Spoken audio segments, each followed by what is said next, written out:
For effective outlet ventilation in agricultural buildings, open ridges are a popular choice.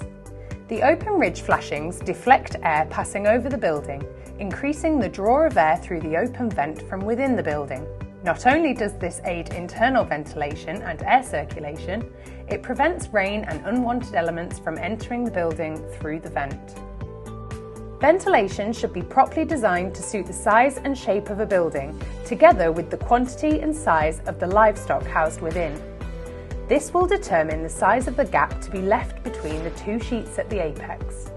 However, fragility requirements dictate that the gap between the top purlins on either side of the ridge be no more than 300 mm apart, meaning an additional purlin is often required at the apex, and the gap between the sheets is limited to a maximum of 250 mm.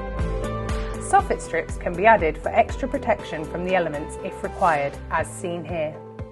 To install, fix the flashing pieces into the centre of the purlin second from the apex through the same corrugation as you would when fixing sheets.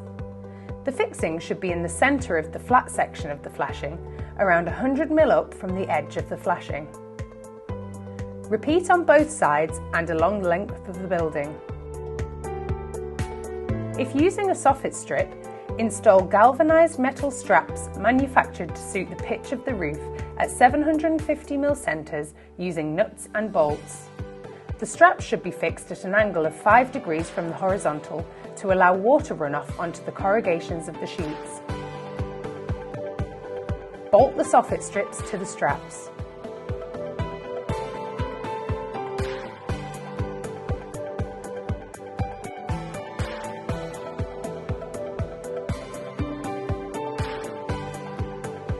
The image shown here can be used to calculate the dimensions required for your building.